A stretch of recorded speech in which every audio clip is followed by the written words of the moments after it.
아멘. 할렐루야. 오늘 말씀의 제목 고백합시다. 많은 일 가운데 선택할 한 가지. 많은 일 가운데 선택할 한 가지가 뭐냐? 오늘 예수님께서 그렇게 말씀하시죠. 내가 많은 일로 염려하고 근심하나 몇 가지만 하든지 혹은 한 가지만이라도 족하니라 라고 말씀합니다. 우리는 이 땅에 살면서 수많은 일들을 합니다. 우리가 하는 일들을 주로 이렇게 나눠보면 네 종류로 구분할 수가 있는데요. 첫 번째, 아주 긴급하면서도 중요한 일이 있을 수가 있죠. 두 번째는 어때요? 긴급하지는 않지만 중요한 일이 있을 수가 있습니다. 세 번째는 긴급하지만 중요하지 않은 일이 있을 수 있겠죠. 네 번째는 긴급하지도 않고 중요하지도 않는 일이 있다라는 겁니다. 이 네 가지 경우의 가능성 가운데 우리에게 가장 먼저 해야 될 일은 뭘까요? 그건 긴급하면서도 중요한 일이라고 할 수 있겠죠. 그러나 실상 더 중요한 것은 뭐냐? 긴급하지 않지만 중요한 일이다라고 말할 수가 있죠. 왜냐하면 긴급하지 않다 보니까 이 중요한 일을 뒤로 미루다 보면 이 중요한 일을 나중에는 또 이루어가기 위해서 허둥대는 경우가 많이 있기 때문입니다. 여러분, 우리가 그래서 어때요? 오늘의 할 일, 이렇게 해서 리스트를 만들어서 그 할 일대로 일을 이루어 나가는 경우도 많이 있곤 하죠. 회사를 다니든 학교를 다니든 사업을 하든 오늘 내가 해야 할 그런 일들에 대한 목록을 쭉 적어놓고 보다 보면 그 가운데는 정말 긴급하게 이걸 먼저 해야 되겠다 라는 일이 있을 수가 있고, 이건 시간이 나면 좀 해볼까 라는 일들이 있을 수가 있는 것이죠. 그렇습니다. 우리는 중요한 일이지만 그러나 그렇게 시급하지 않도록 여겨지는 이런 일들에 대해서는 중요한 줄 알면서도 뒤로 미루다 보면 행하기 위하여서 허둥대는 경우가 왕왕 있더라. 자, 오늘 본문의 내용은 어떤 내용입니까? 잘 아는 것처럼 예수님을 식사 초대에 이렇게 섬기시기 위하여서 마리아와 마르다가 초대한 사건입니다. 우리 어제 내용은 어떤 내용이었습니까? 내 이웃이 누구입니까? 질문하는 율법 교사에게 야, 네가 율법을 아느냐? 라는 대답에 대해서 율법 교사가 대답을 했고, 진정 유대인들이 이방인 취급했던 사마리아 사람이 진정한 강도 만난 자의 이웃이었다는 사실을 어쩔 수 없이 고백할 수밖에 없는 그런 내용이었죠. 그렇다면 어제에 이어서 오늘 본문이 연관성 있게 우리가 기록되어져 있는데요. 하나님은 왜 성경은 이렇게 선한 사마리아인의 비유에 이어서 마리아와 마르다의 섬김의 내용을 기록하고 있을까라는 거죠. 그것은 다른 게 아니라 우리 주님께서 보여주고 싶으신 내용이 이웃 사랑과 하나님에 대한 사랑에 대한 부분 아니겠습니까? 율법의 핵심이 하나님 사랑과 이웃 사랑이죠. 그런데 이 율법 교사가 먼저 내가 무엇을 하여야 영생을 얻으리까? 라는 질문에 대답을 하다 보니까 이웃 사랑에 대해서 이렇게 집중해서 주님이 말씀해 주셨던 겁니다. 그리고 이어서 이제는 이웃 사랑에 그치는 것이 아니라 하나님 사랑, 즉 주님 사랑에 대해서 우리 주님이 교훈을 주시고자 오늘 본문을 기록하고 있습니다. 마리아와 마르다의 이야기는 오늘 본문, 즉 공관복음 가운데 특별히 누가복음에만 기록된 말씀입니다. 그들이 길 갈 때에 그랬죠. 길을 간다. 그러면 어느 길을 가는 과정이었을까요? 우리가 한 장 앞에 넘겨서 9장 51절 말씀 보면 이렇게 기록하고 있습니다. 예수께서 승천하실 기약이 가까움에 예루살렘을 향하여 올라가기로 굳게 결심하고 라는 말씀이 있습니다. 그러니까 예루살렘을 향하여 올라가기로 굳게 결심했다. 이 말은 무슨 말씀입니까? 예루살렘으로 올라가는 길에 여러 가지 어려움이 있을 수 있다는 것을 보여주고 있죠. 그 과정 속에서 예수님은 70명의 제자들을 둘씩 보내면서 복음을 전하게 하시고 그 제자들이 복음을 전하면서 놀라운 일을 경험하게 됩니다. 귀신들이 예수님의 이름 앞에 떠나가게 되고 병고침을 받게 되고 이런 일들이 막 놀라운 일이 일어나니까 제자들이 와서 예수님께 보고를 하면서 깜짝 놀라가지고 정작 복음을 전하던 본인들도 깜짝 놀라 예수님께 자랑하듯이 보고를 하지 않습니까? 예수님의 이름이면 귀신들도 믿고 떨면서 도망가는 거 우리가 봤습니다. 깜짝 놀라 보고하니까 예수님께서 제자들에게 그렇지, 내 이름에 권세가 있지, 알지? 라고 대꾸하지 아니하시고 우리 주님이 그렇게 말씀하셨습니다. 귀신들이 떠나가는 것으로 기뻐하지 말고 너의 이름이 하늘에 기록된 것으로 기뻐하라 라고 말씀합니다. 즉 우리가 진정으로 기뻐해야 될 일이 뭔가라는 얘기입니다. 데살로니가 후서에서 성경은 우리에게 말씀하고 있습니다. 항상 기뻐하라. 우리 단일 기도의 말씀에서 어떤 목사님 말씀하셨죠?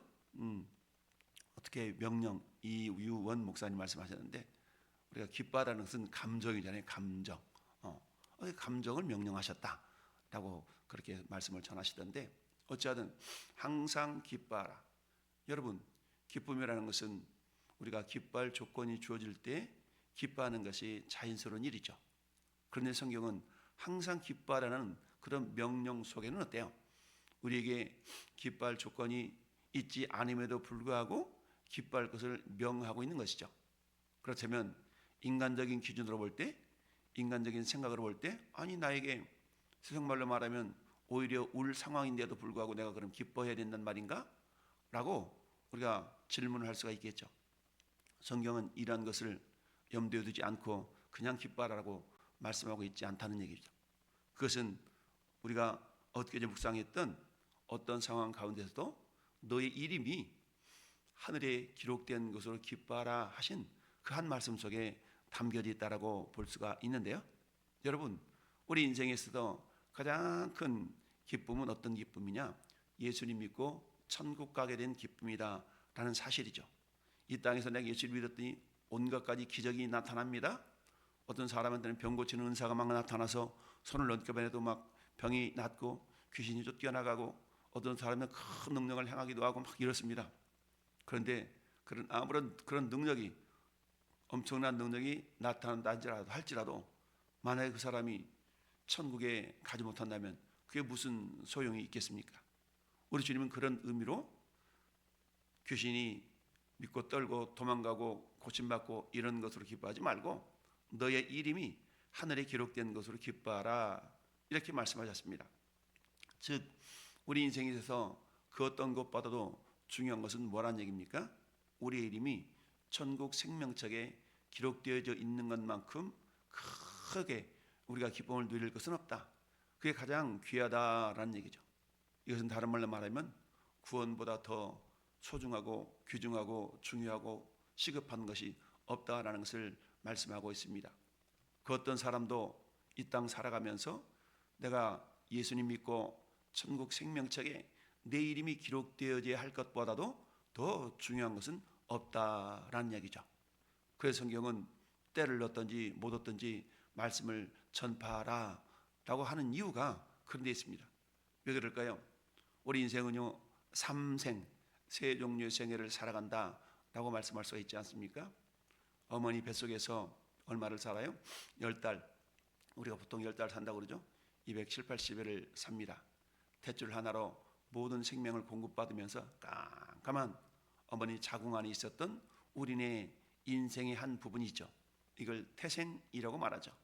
그런데 탯줄을 끊고 이 땅에 나와보니까 100일보다 훨씬 10달보다 훨씬 긴 100년을 살게 됩니다. 10달에 비하면 100년은 엄청나게 긴 기간이라 할 수 있죠. 근데 여러분 이 땅에서 지지고 볶고 죽고 살고 다양한 모습 속에 우리가 살아가다 보면 우리 인생은 모두가 다 죽음에 맞닥뜨리게 되죠. 성경은 한번 죽는 것은 사람에게 정해져 있다라고 말씀합니다. 그런데 그것으로 끝이 아니라 죽음 이후에 심판이 있다라고 말씀하죠. 한번 죽는 것은 사람에게 정해져 있습니다. 그런데 그 외에는 심판이 있다. 여러분 심판이라는 건 뭡니까? 예수 믿는 사람들은 영원한 천국에 들어가는 것이죠. 예수 믿지 않는 사람들은 영원한 지옥에 간다라는 사실입니다. 따라서 영원이라는 시간의 개념은 고작 이 땅에서 우리가 100년이라는 보통 장수했다라고 말할 수 있는 100년이라는 세월에 비하면 이 영원이라는 세월은 너무너무 긴 시간이다. 즉 영원에 비해서 100년은 아무것도 아니다. 우리가 100년에 비해서 우리 10달이라는 그 세월이라는 것이 짧은 시간처럼 느껴지는 것과 똑같이 이 땅에서 내가 100년을 살아도 영원한 세월에 비하면 아무것도 아닌 것인 것이죠. 따라서 여러분, 이 땅에서 가장 큰 기쁨은 뭐냐? 내가 영원한 생명을 얻었다는 기쁨이란 얘기죠. 그 기쁨과 그 어떤 것도 바꿀 수가 없는 것입니다. 그러나 마귀 사탄은 어때요? 그런 영원한 기쁨을 우리 속에서 훔쳐가게 해서 우리 생각에 야, 그것보다 더 중요한 것이 이거지 않나? 라고 더 중요성 있게 우리의 마음속에 그런 생각들을 집어넣어 주게 되는 것이죠. 어쨌든 어제 본문의 말씀은 우리 하나님께서 율법, 즉 성경에서 가장 중요한 주제가 사랑이라는 주제인데요. 근데 그 사랑은 하나님을 향한 사랑과 이웃을 향한 사랑. 그래서 10계명을 보통 1계명부터 4계명까지는 배신계명, 하나님을 향한 계명이다라고 말씀하고요. 5계명부터 10계명까지를 대인계명이다라고 말씀하죠. 그 하나님을 향한 사랑과 이웃을 향한 사랑으로 10계명이 구성이 되어져 있다라고 말씀하고 있습니다. 이처럼 하나님을 향한 사랑과 이웃을 향한 사랑의 계명으로 우리 주님이 율법의 핵심을 말씀하고 있는데요. 그 가운데서 어제 보았던 선한 사마리아인의 비유는 이웃 사랑이 무엇인가를 보여주고 있는 것이죠. 유대인들은 이웃이라는 개념을 유대인으로 한정 짓고 있었다라고 그랬죠. 그러다 보니까 선한 일을 행했던 사마리아인이 자기들의 이웃이 된다는 게 쉬운 일이 아니었던 것이죠. 그럼에도 불구하고 주님은 일부러 너희들이 이웃처럼 여기고 있는 제사장이나 레위인을 보아라. 그들은 그저 지나가지 않았느냐라고 사랑을 실천하지 못하는, 이웃 사랑을 실천하지 않고 있는 그들의 외형적인 외식적인 모습을 질타하고 있는 것이죠. 자, 주님이 그러면서 뭐라고 말씀합니까? 가서 너도 이와 같이 하라. 즉 행함이 없는 믿음은 죽은 믿음이라 라는 것을 다시 한번 강조하고 있는 것이죠. 그게 이웃을 향한 사랑이든 하나님을 향한 사랑이든 마찬가지다라는 얘기입니다. 어제의 본문이 이웃을 향한 사랑의 메시지였다면 오늘 마리아와 마르다 이야기는 하나님을 향한 사랑에 대한 이야기일 수 있습니다. 자, 38절에 그들이 길을 갈 때 그 길은 서두에서 말씀드렸던 것처럼 예루살렘으로 올라가는 길이죠. 예루살렘 올라가는 그 길에는 이제 무엇이 기다리고 있습니까? 십자가가 기다리고 있는 것이죠. 따라서 그 길이 예루살렘 길이다라는 것을 밝히지 않고 있는 이유는 우리 주님의 십자가 사역을 더욱더 강조하기 위한 그런 의미가 있다고 볼 수 있는데요. 어쨌든 예수께서 한 마을에 들어가심에 마르다라 이름하는 한 여자가 자기 집으로 영접하더라. 그에게 마리아라는 동생이 있어서 주의 발치에 앉아서 그의 말씀을 듣더라. 여기 말씀 듣더라라는 얘기는 우리가 시제적으로 말하면 미완료 능동형이다라고 표현하는데요. 미완료라는 것은 뭐예요? 계속적으로 행동이 지속되는 그런 동작을 표현할 때 미완료라고 표현하고 있습니다. 그러니까 이 마리아가 예수님 발치에 앉아서 말씀을 듣는 모습이 그냥 한순간 잠깐 그랬던 것이 아니라 예수님 들어오셔서 말씀을 전하실 때부터 계속적으로 이런 의미가 담겨져 있죠. 그에 반면 마르다는 준비한 일이 많아 마음이 분주했어요. 예수께 나가 이르되 주여 내 동생이 나 혼자 일하게 두는 것을 생각하지 아니하시나이까 그를 명하사 나를 도와주라 하소서. 여러분, 우리 옛날에 남녀 7세 부동석이라는 그런 말이 있었죠. 우리나라도 굉장히 어떤 양반 상놈 가르던 시절이 있었습니다. 그러다 보니까 남자 여자가 함께 앉아 있다는 그 자체가 굉장히 불경스러운 그런 시대가 있었던 것이죠. 마찬가지로 유대 사회에서도 결국 그런 모습들이 있는데요. 어떤 모습이 있느냐라는 것은 한마디로 말하면 예수님의 발치에 앉아서 말씀을 듣는 어떤 그런 마리아의 행동 자체가 남자들의 그 행동을 따르고 있는 모습이다라는 것이죠. 그것은 그 당시 문화에 있어서 집이라는 것은 남성의 공간과 여성의 공간으로 이렇게 나뉘어져 있었거든요. 그런데 주로 각 식사를 준비하고 이런 자리는 이런 공간은 여성의 공간이었고 이처럼 거실이나 이런 부분은 남성의 공간으로 여겨졌던 겁니다. 근데 지금 마리아의 모습은 남성들의 공간으로 여겨진 그 공간에서 예수님 발치 앞에 앉아서 말씀을 듣고 있는 이 모습이 마르다의 생각에는 어때요? 그 당시 문화로서는 야, 저거 남성들이 행하는 모습인데 내 동생 저런 거 아닌 거 아니에요? 라고 예수님께 여쭙고 있는 것이죠. 그런데 우리 주님은 어때요? 마리아의 이런 행동을 용납하고 허용해 주고 계시는 것이죠. 그러면서 뭐라 말씀하세요? 마르다야 마르다야, 내가 많은 일로 염려하고 근심하나 몇 가지만 하든지 혹은 한 가지만 이라도 족하다. 그러면서 마리아는 좋은 편을 택하였으니 빼앗기지 아니하리라 하시니라. 여러분, 마르다가 예수님을 초청한 것은 주님을 사랑하는 마음이 있었겠어요, 없었겠어요? 당연히 주님을 사랑하는 마음이 있었죠. 율법 교사가 예수님을 시험하기 위해서 질문하는 것과는 다르게 마르다는 주님을 사랑하는 마음에 의해서 예수님을 초청해서 식사를 대접하고자 하는 그런 마음이 있었던 것이죠. 그렇지만 마르다나 마리아나 둘 다 주님을 사랑하는 모습이 있었지만, 그러나 우리 예수님 편에 있어서 진정 주님을 사랑하는 진정한 모습이 무엇인가를 우선순위를 보여주고 있는 것이죠. 그렇다고 해서 주님을 섬기기 위해서 식사 준비하는 이 모습이 주님을 사랑하지 않는 모습이다라고 말하는 게 아니라, 우리 주님 편에 볼 때는 우선순위가 무엇인가라는 것을 우리에게 보여주고 있는 것입니다.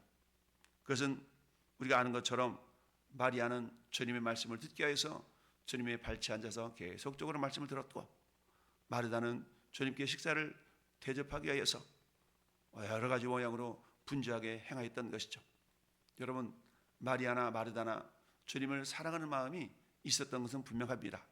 그런데 이 마르다의 행동은 뭡니까? 예수님의 육적인 그런 것을 공급하기 위한 그런 섬김이었다라고 볼 수가 있죠. 그 반면에 마리아는 예수님이 기뻐하시는 영적인 모습으로 주님의 기쁨을 돌려드리는 그런 모습이었다라고 말씀할 수가 있죠. 우리 인간은 영적인 요소와 육적인 요소로 다 이루어진 존재 아니겠습니까? 그래서 우리 음식을 먹을 때도 육적인 음식이 있고 영적인 음식이 있다라고 볼 수가 있죠. 그렇지만 어때요?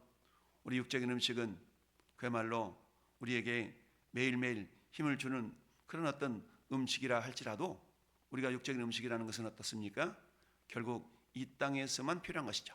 그런 영적인 음식, 생명의 말씀은 이 땅에서도 필요하고 영원토록 우리의 영적인 생명을 유지시켜주는 그런 말씀이다 라고 할 수가 있는 것입니다. 그렇습니다. 여러분, 우리가 보통 열정과 은혜라는, 감동과 은혜라는 말을 사용하기도 합니다. 여러분, 감동과 은혜의 차이는 무엇일까요? 감동이라는 것은 식어질 수가 있죠. 그러나 은혜라는 것은 지속성이 있다라고 볼 수가 있는데요. 감동은 시간이 지나면 사라지지만 은혜라는 것은 거기서 나오는 힘과 능력이 있기 때문에 더욱더 지속될 수가 있다라는 이야기입니다. 그렇습니다. 우리는 감동도 필요하지만, 그러나 감동보다는 은혜가 더욱더 필요하다.